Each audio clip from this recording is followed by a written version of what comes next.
प्रधानमंत्री नरेंद्र मोदी ने UP BJP के पक्ष में सियासी माहौल बनाने के लिए आज बड़े मिशन की शुरुआत कर दी। प्रधानमंत्री आज अपने संसदीय क्षेत्र वाराणसी पहुंचे, जहां 1500 करोड़ की योजनाओं का लोकार्पण और शिलान्यास किया। साथ ही उन्होंने मंच से सीएम योगी की जमकर तारीफ की और कहा कि यूपी का चुनाव सीएम योगी के नेतृत्व में ही होगा। सुबह 11 बजे पीएम का काफिला बीएचयू पहुंचा। प्रधानमंत्री जब जनसभा के मंच पर पहुंचे तो शंखनाद के साथ यूपी में बीजेपी का चुनावी शंखनाद भी हो गया।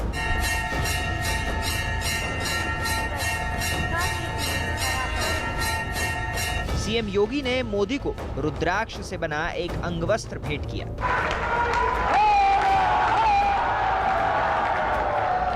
मोदी ने मंच संभाला तो हर हर महादेव का जयघोष करते हुए काशी वासियों से बात शुरू की।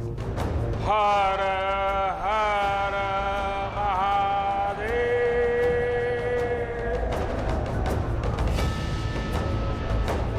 लंबे समय बाद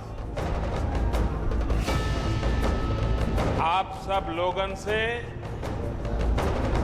सीधा मुलाकात का अवसर मिलल हो।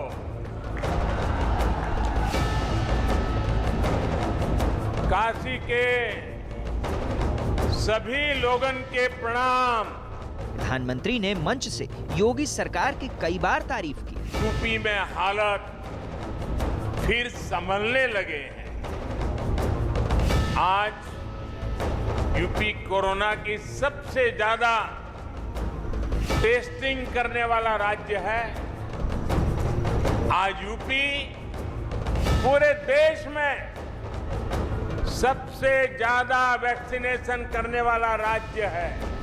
2014 में हमें सेवा करने का मौका मिला, तब भी दिल्ली से इतने ही तेज प्रयास होते थे, लेकिन तब लखनऊ में उनमें रोड़ा लग जाता था।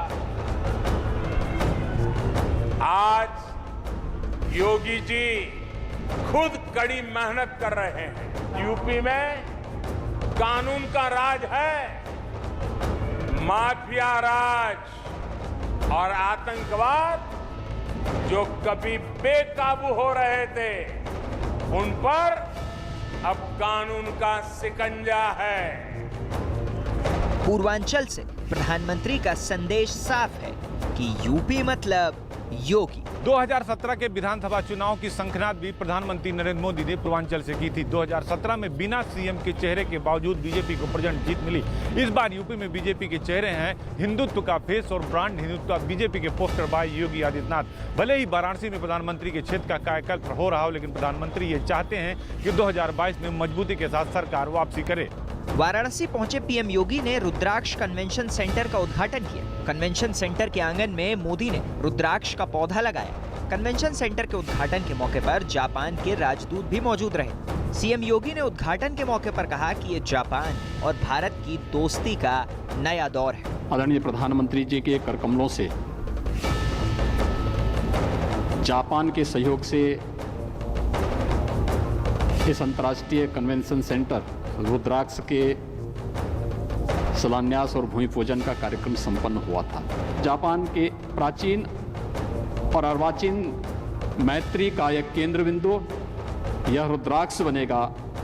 दरअसल रुद्राक्ष कन्वेंशन सेंटर 2 मंजिला इमारत है। इसकी छत शिवलिंग के आकार की बनाई गई है। इसमें अंतर्राष्ट्रीय सम्मेलन, प्रदर्शनी और संगीत समारोह होंगे। कला और संस्कृति के साझा कार्यक्रम भी होंगे। इसमें एक साथ 1200 लोगों के बैठने की जगह है।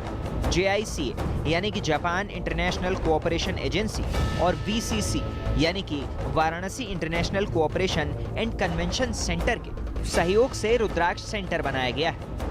काशी तो साक्षात शिव ही है। अब जब पिछले 7 सालों में इतनी सारी विकास परियोजनाओं से काशी का श्रृंगार हो रहा है, तो ये श्रृंगार बिना रुद्राक्ष को कैसे पूरा हो सकता है? बनारस दौरे पर गए मोदी ने बीएचयू में 100 बेड के जच्चा बच्चा स्वास्थ्य विंग का दौरा भी किया। उनके साथ राज्यपाल आनंदीबेन पटेल और सीएम योगी भी मौजूद रहे। प्रधानमंत्री नरेंद्र मोदी अप्रैल में जनसभाओं के 3 महीने बाद जनता से सीधे रूबरू हुए और उन्होंने भोजपुरी में बात की। इसके साथ ही योगी सरकार की कोरोना संक्रमण की नीति की तारीफ की और योगी सरकार ने कड़ी मेहनत की। इसके साथ ही उन्होंने 14 ऑक्सीजन प्लांटों का शुभारंभ किया और काशी को कई मेडिकल सुविधाएं भी दी।